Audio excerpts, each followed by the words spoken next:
പരിശുദ്ധ പരമദിവ്യകാരുണ്യത്തിന് എന്നേരവും ആരാധനയും സ്തുതിയും പുകഴ്ചയും ഉണ്ടായിരിക്കട്ടെ. ഈ ദിവസം മുഴുവനും ഞങ്ങളെ കാത്തു പരിപാലിച്ച കാരുണ്യവാനായ കർത്താവേ, നിൻ്റെ അനന്ത സ്നേഹത്തിന് നന്ദി പറഞ്ഞുകൊണ്ട് ഞാൻ അങ്ങേ ആരാധിക്കുന്നു, സ്തുതിക്കുന്നു, മാത്രം അങ്ങേക്ക് നന്ദി പറയുന്നു. കാരുണ്യവാനായ കർത്താവേ, ഇന്നേ ദിനം നീ ഞങ്ങളെ ഓർമ്മിപ്പിച്ചു.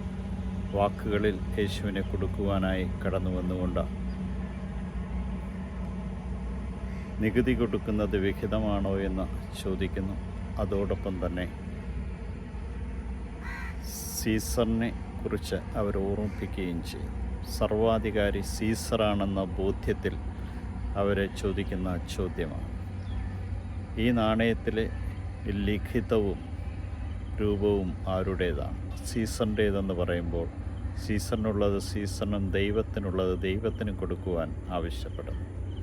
കർത്താവെ, അങ്ങയുടെ ഛായയിലും സാദൃശ്യത്തിലും സൃഷ്ടിക്കപ്പെട്ട ഞങ്ങൾ ഓരോരുത്തരും നിൻ്റെ സ്വന്തമാണെന്ന് ബോധ്യപ്പെടുത്തുകയായി. ഞങ്ങളുടെ രൂപവും ഛായയും എല്ലാം നിൻ്റേതാണ്. നിൻ്റെ രൂപമെന്ന് പറയുന്നത് സ്നേഹമാണ്. ഈ സ്നേഹത്തിൻ്റെ നിറവിൽ ജീവിക്കുവാൻ ഞങ്ങളെ ഓരോരുത്തരെയും ഈ പ്രഭാതം മുതൽ ഈ നിമിഷം വരെ വിളിച്ചതിനെ ഓർത്ത് നന്ദി പറഞ്ഞങ്ങേ സ്തുതിക്കുന്നു.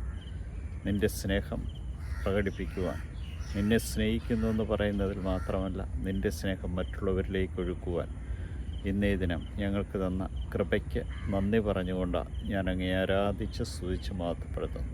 കാരുണ്യവാനായ കർത്താവെ, നിൻ്റെ സ്നേഹവും ചൈതന്യവും ഒരിക്കലും നഷ്ടപ്പെടുത്താതെ ജീവിക്കുവാനും അത് ഉറവയിൽ നിന്ന് ലഭിച്ചുകൊണ്ട് ഒഴുകി മഹാസമുദ്രമായ കടലിലൊഴുകിയെത്തുന്ന ചെറു കൈവഴികൾ പോലെ മറ്റുള്ളവരിലേക്ക് ഒഴുകിയെത്തുവാൻ തക്കവിധം ഞങ്ങളെ ഓരോരുത്തരെയും അനുഗ്രഹിക്കണമേ. ഇന്ന് ഞങ്ങൾ പ്രത്യേകമായി സ്നേഹത്തിൻ്റെ നീരുറ നഷ്ടപ്പെട്ട കുടുംബങ്ങളെ സമർപ്പിക്കുന്നു, വ്യക്തികളെ സമർപ്പിക്കുന്നു. ഹൃദയകാഠിന്യം മൂലം മറ്റുള്ളവരെ അസ്വസ്ഥപ്പെടുത്തുകയും നശിപ്പിക്കുകയും ചെയ്യാൻ ആഗ്രഹിക്കുന്ന വ്യക്തികളെ സമർപ്പിക്കുന്നു. മറ്റുള്ളവരുടെ സമാധാനം കെടുത്തുന്ന വ്യക്തികളെയും സമൂഹങ്ങളെയും സംഘങ്ങളെയും സമർപ്പിക്കുന്നു. ദൈവസ്നേഹത്തിൻ്റെ നിറവ് അവരിലേക്കൊഴുക്കി അവരെ ഓരോരുത്തരെയും വിശുദ്ധീകരിക്കുകയും ദൈവസ്നേഹത്തിൻ്റെ പൂർണ്ണതയിലേക്ക് കടന്നു വരുവാൻ തക്കവിധം അവരെ അനുഗ്രഹിക്കുകയും വിശുദ്ധീകരിക്കുകയും ശക്തിപ്പെടുത്തുകയും ചെയ്യണമേ. യൂതന്മാരുടെ രാജാവായ നസ്രേക്കാരൻ യേശുവേ, പെട്ടെന്നുള്ള മരണത്തിലുള്ള അപകടം ഞങ്ങളെ സംരക്ഷിക്കണമേ. ഈ രാത്രിയിൽ സുഖമായ നിദ്ര നൽകി അനുഗ്രഹിക്കുകയും പ്രഭാതത്തിൽ എഴുന്നേറ്റായി മഹത്വപ്പെടുത്തുവാൻ തക്കവിധം ഞങ്ങളെ അനുഗ്രഹിക്കുകയും ചെയ്യണമേ.